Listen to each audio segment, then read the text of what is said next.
Mr. Donaldson, I recognize Mr. Luco's football Huskers. I failed to mention your basketball Gators. And for that omission, I apologize. I now recognize you. My name is Michael Donaldson, representing documentary filmmakers and independent filmmakers really across the country.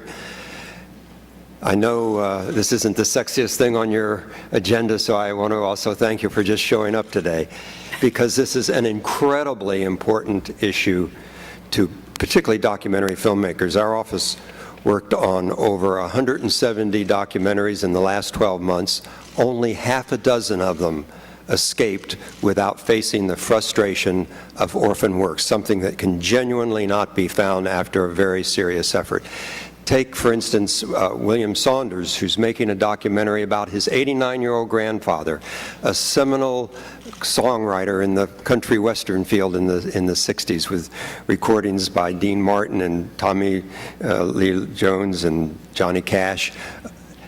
His songs were sold to publishers. Those publishers are now out of business. His grandson, with tremendous motive and tremendous effort, hasn't been able to find who the rights holders are on his grandfather's own songs.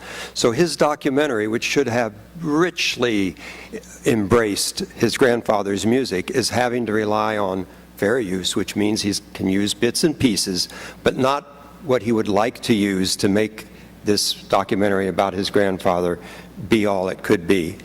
It's also an even bigger problem for feature filmmakers who do not have a fair use workaround.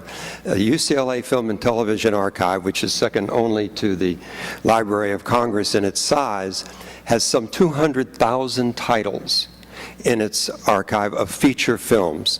Of those, over 10,000 are orphans. With all the facilities of UCLA, they were not able to find the authors, that is the copyright owners of these 10,000 films. So they're only available for research, which means that these wonderful stories that somebody thought was worth saving, collectors and archivists, are not available for the retelling or for making sequels. These are 10,000 untold stories, and if you match them up with what's in the Library of Congress, you easily get into six figures, maybe seven, but I defer to the librarian for that. It also affects television. A wonderful series a few years back called Fallen Angels. Every episode was based on the writings of one of those wonderful film noir writers like Dashiell Hammett or Raymond Chandler or Mickey Spillane, but also on some lesser-known writers. And the producers of that television series found many, many stories in pulp magazines and old books that they wanted to make into a television episode. They could not, because there's no fair use workaround, and if you don't have the underlying rights to those books and articles, you cannot make a derivative work from them. So what is the solution? The path out of this very frustrating forest of problems for independent filmmakers and documentary is the substantial search, and I by that mean a genuine substantial search, which obviously would include Google search and a lot of other things. If they make a substantial search and the owner comes later, they should get an immediate payment of a reasonable license fee.